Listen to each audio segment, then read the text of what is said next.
Jain, sir. जय Hind. I'm Kiran Shruti, sir. I'm from Tamil Nadu, sir. I've done my engineering, sir, and I'm from Tamil Nadu cadre, sir. In my cadre, I generally found among the police profession there is a lot of stress and mental stress, sir. So in Tamil Nadu, what they have done is they have introduced a program called well-being program, sir. So all the police personnel from constables to the DG, they undergo mandatory counseling, sir. If there is any problem in their personal or professional lives, then they receive counseling, sir.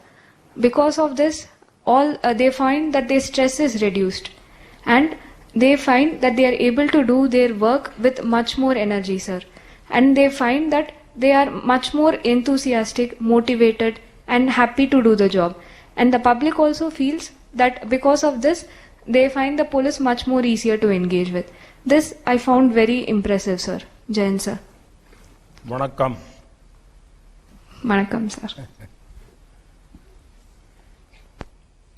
तो आपने engineering छोड़ करके ये रास्ता क्यों चुना? Sir, I always had the ambition to go for civil services, sir. So, after engineering, I worked in State Bank of India. Civil service does not mean कि uniform वाली service. Sir, my family always had a regard for uniform services, sir. In addition to it, my name is Kiran Shruti because of Kiran Bedi ma'am, sir.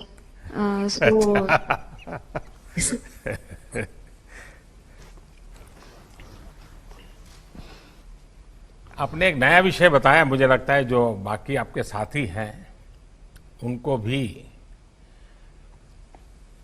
Well being of cadre, कोई न कोई institutional व्यवस्था, मैं समझता हूं ये एक अच्छा प्रयोग है, क्योंकि सिर्फ पुलिस नहीं, कोई भी काम। अब बैठिए बेटा। कोई भी काम आज की जिंदगी में इतनी आपाधापी है और जिसके कारण तनाव भी रहता है, वर्कलोड भी रहता है, प्रेशर रहता है, और हर किसी को रहता है। किसान को भी जब खेत में काम करता है और अपेक्षा से ज्यादा बारिश हो गई तो एकदम से तनाव के माहौल में काम करना पड़ता है।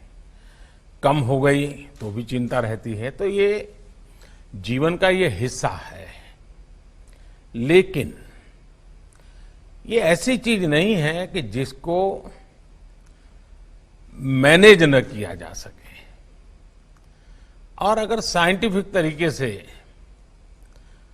अपने व्यक्तित्व को, अपनी क्षमताओं को और अपनी जिम्मेवारियों को अगर बहुत संतुलित तरीके से समझ करके हम व्यवस्था करते हैं तो आप देखिए, आप बड़ी आसानी से चीजों को मैनेज कर सकते हैं। ये बात सही है कि आप लोगों का क्षेत्र ऐसा है कि जिसमें अनएक्सपेक्टेड बहुत कुछ आ जाता है और उसके लिए खुद को हमेशा तैयार रखना पड़ता है, और इसके लिए रेगुलरली ट्रेनिंग होना जरूरी है। मैं आप लोगों से आग्रह करूंगा कि आप जब फील्ड में काम करेंगे तो पुलिस थाने के लेवल पर, वहां पर 10-12 लोग मान लीजिए आपका महकम है, तो उस इलाके में कोई न कोई ऐसे लोग होंगे जो ऐसे विषयों पर बड़ी सरलता से बातें करते होंगे। कभी 15 दिन में एक बार, कभी महीने में एक बार, घंटे भर के ऐसे महापुरुष को बुला लिया। अच्छे टीचर हो सकते हैं, कोई और अच्छे ज्ञाता हो सकते हैं, और वे आकर के ऐसे विषयों पर आपसे गपशप करें, बातें करें। बार बार आपको स्मरण होगा कि हम अपने आप को कैसे ढाल सकते हैं, मैनेज कर सकते हैं अपनी व्यवस्थाओं को।